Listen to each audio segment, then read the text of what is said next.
लखनऊ से एक कॉल आया।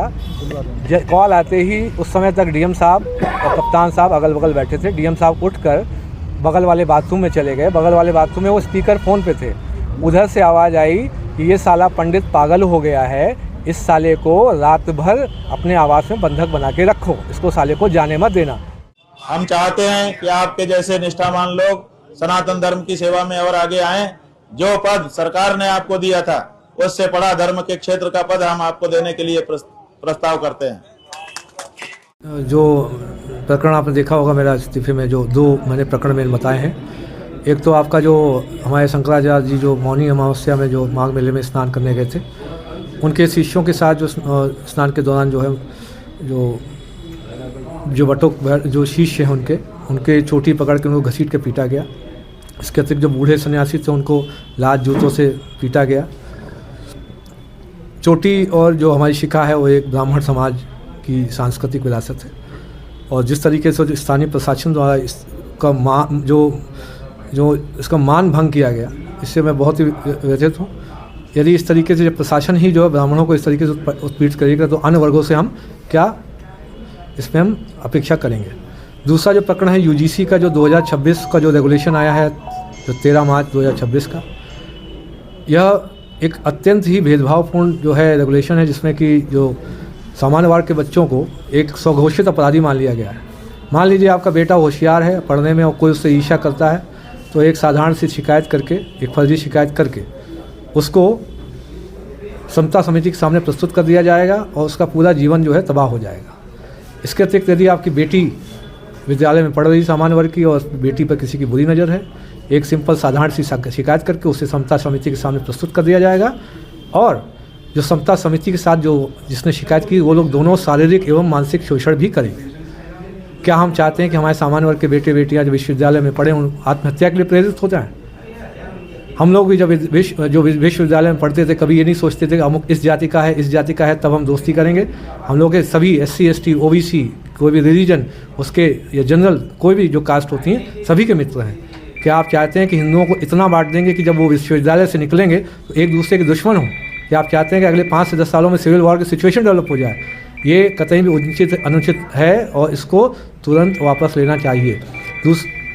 सबसे बड़ा मेरा जो असंतोष है अपने जो ब्राह्मण समाज के जो तथाकथित जनप्रतिनिधि अपने आप समझते हैं, जो MP MLA कहते हैं, जो ब्राह्मण समाज पे उत्पीड़न होने के बावजूद अपनी आवाज़ बंद करके बैठे हुए हैं, जैसे वो किसी कॉर्पोरेट कंपनी के एम्प्लॉय हों। जब तक कॉर्पोरेट कंपनी के CEO उनको अपना हाथ उठाने को या मुंह खोलने को नहीं बोलेंगे तब तक वो चुप रहेंगे।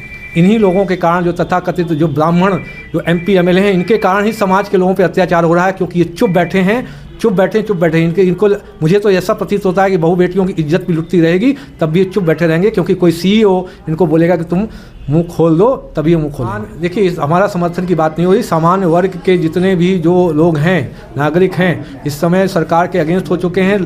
केंद्र और राज्य सरकार दोनों से सामान्य वर्ग इस समय मानसिक रूप से अलग हो चुका है और इस समय सरकार अल्पमत में है। किसी भी समय आप समझिए अगर यदि चुनाव करा लिया जाए ये सरकार वापस नहीं आएगी। जो बीजेपी का जो रूप भारतीय जनता पार्टी जो समझते थे वो बीजेपी अब नहीं रही, अब विदेशी जनता पार्टी है। डिवाइड एंड रूल की विचारधारा में चल रही है कि पहले हिंदू मुस्लिम में बांटो, हिंदू को इतनी उपजातियों में बांट दो कि ये लोग खड़े भी ना हो पाएँ और आपस में एक दूसरे से लड़ें और रूल करते रहें। जो भी इस्तीफ़ा होता है उसका देखिए, जो हमने इस्तीफ़ा दे दिया, ये इस्तीफ़े को वापस चाहते थे कि मैं ऐसा कोई बयान दे दूं जिससे कि इस्तीफे को दूसरी तरफ मोड़ दें। ये चाहते थे कि मैं बोल दूं कि मेरी तबीयत ख़राब थी या मेरे स्ट्रेस कुछ बहुत ज़्यादा था, जिससे कि तुरंत ये मीडिया में एक बयान दे देते, प्रेस नोट जारी करा देते कि ये स्ट्रेस में थे, इनका जो इन दो समस्याओं से कोई संबंध नहीं है, ये तो SIR में ऐसे ही प्रेशर में आ गए, इसलिए इन्होंने रिज़ाइन कर दिया।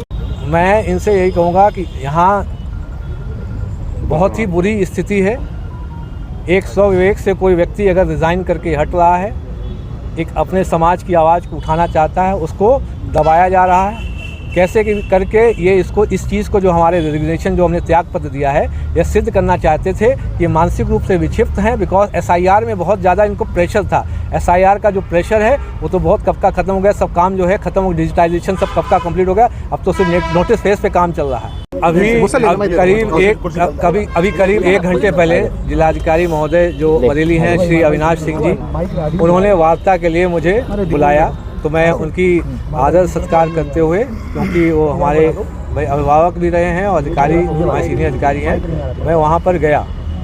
तो वहाँ पर जब गया तो वहाँ पे उस समय तक कप्तान साहब श्री अनुराग आर्या जी नहीं थे।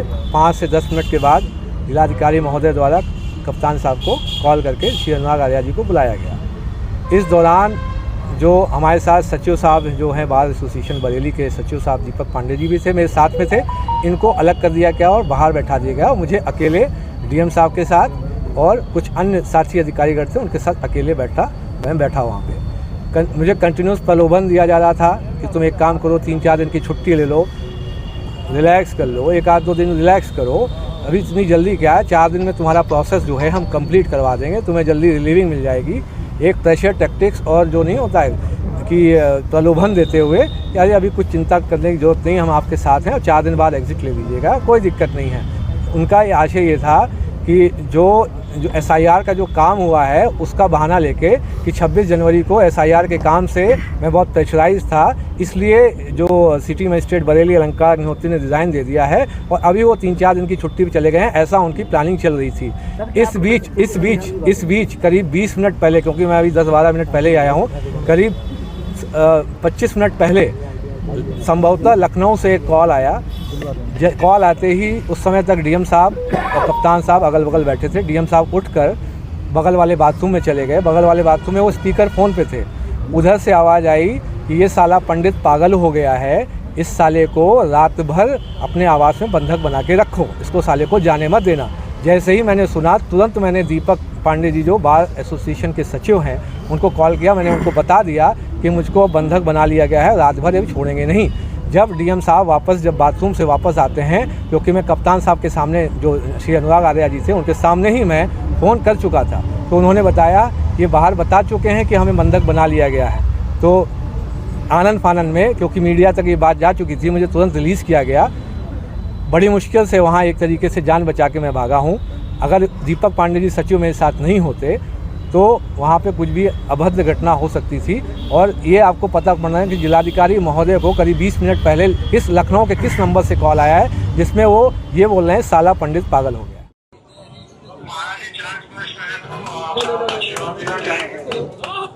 जी नारायण, कैसे हैं आप? हम लोगों के मन में 2 तरह की प्रतिक्रिया आपके समाचार सुनने से हो रही है। एक तो दुख हो रहा है कि कितनी लगन से आपने पढ़ाई लिखाई की होगी, तब जाकर के इस पद पर आप आए होंगे, आज एक झटके में आपका पद चला गया। लेकिन दूसरी तरफ आपने जिस तरह से सनातन धर्म के प्रति, सनातन धर्म के प्रतीकों के प्रति अपनी गहन निष्ठा का प्रदर्शन किया है, उससे पूरा सनातनी समाज आह्लादित है और आपका खूब खूब अभिनंदन करता है।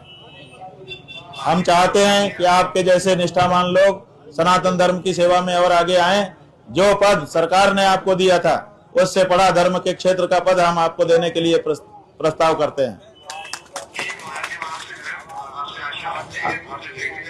जी जी जी जी जी अग्निहोत्री जी, नारायण नारायण। देखिए बात